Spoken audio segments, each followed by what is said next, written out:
Guys, The Hobbit is huge. We all know this from Lord of the Rings leading into The Hobbit. It's got a huge following. What's it like to be part of such a big movie?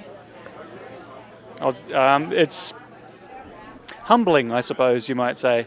Um, I don't know about you, Brent, but I read the book many times as a youngster, and it captivated me. Obviously, I loved it. It sort of captured my imagination, and then fast forward kind of 20 or 30 years, and here I am. I'm actually being able to help bring it to the screen, off the pages of the book onto the movie screen. It's pretty amazing. I have to kind of pinch myself. But, it's also a lot of hard work and everything, don't get me wrong.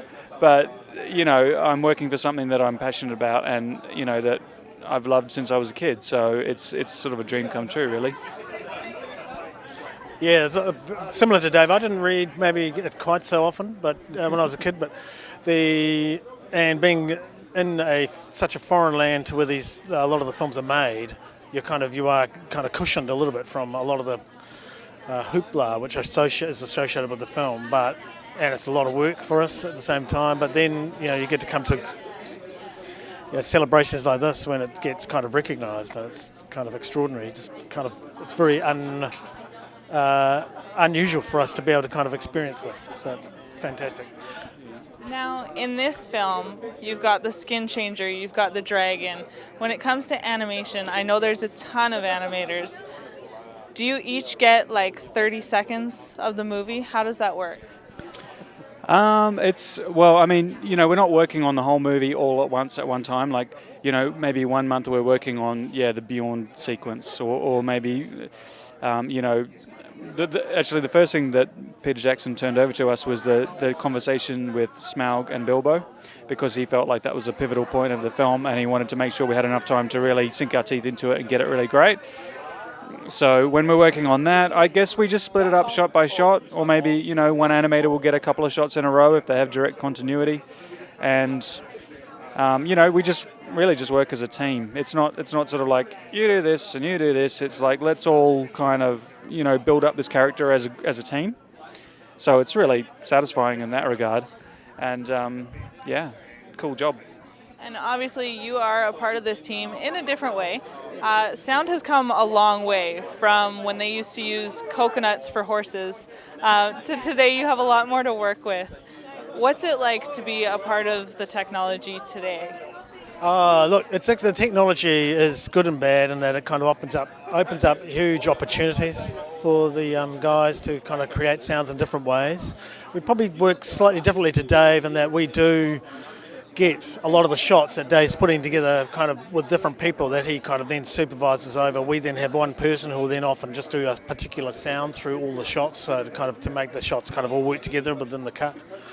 But when you're dealing with a film which is, visually has also advanced so amazingly in terms of technology as well, sound has to kind of follow in a way and be able to kind of come up with just different sounds for these different creatures that get kind of created with different size and scale on the screen. It's a big challenge. And when you're working with a number of people, obviously you have to all be on the same sort of wavelength. You can't just take your idea and run with it, or you like this sound, let's do this. What's it like to work with so many people and have to collaborate with that group? I like it. I think it's pretty cool, because everybody, the thing is, you've got a lot of people all working together on something, but you are all united in this sort of common goal, which is to make the movie amazing. And, we've all got the guidance of Peter Jackson. He's kind of, herding our artistic offerings through to make them, all sort of coherent and come together.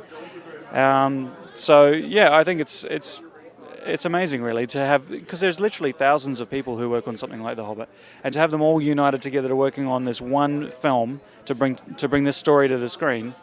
It's pretty unprecedented. Definite teamwork. Yeah, it's teamwork to like the ultimate level, So it's great to be a part of it. It's cool.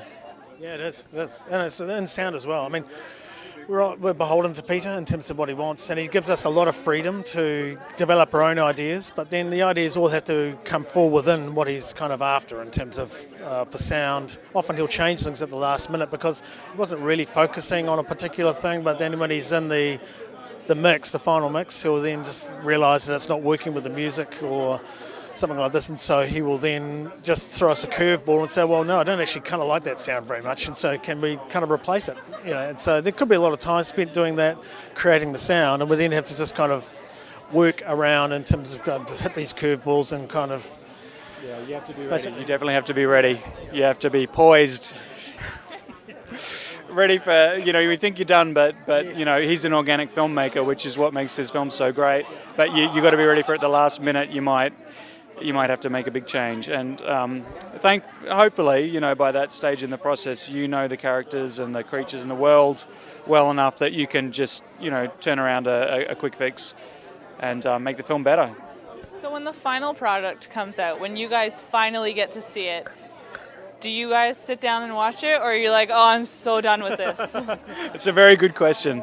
It can be hard. The first time I watch it, and I'm sure you feel the same, Brent, it's like a transitional experience because it was your life and your work and for ages, and then it sort of is out there for the public, and it's like all packaged up into this little story that sort of everyone can watch, and you have to kind of transition yourself from the one to the other, and it is weird because you'll be recalling shot numbers or so and so animator did that shot and I remember that, and this shot's coming up. I wonder how it is going to look, and so it's really tricky, and you're so saturated as well that you don't, it is hard to take it all in. But I think if you give it like a couple of decades, then you'll be keen. Like in like 10 or 20 years, I'm going to dust off the Hobbit trilogy, and I'm gonna watch it with my kids.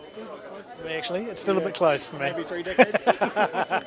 So it won't be for a few decades before you guys actually get to breathe a sigh of relief.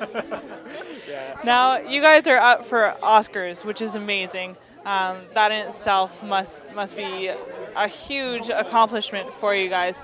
What was it like when you found out the news?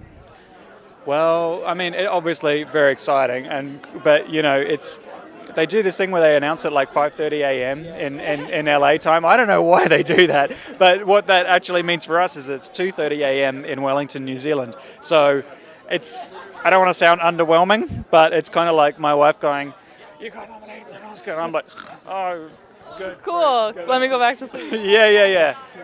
And then obviously the next day, and you get to share it with family and friends. And It's very restrained. I had Tracy coming roaring down our hallway, kind of just yelling her head off. It was kind of...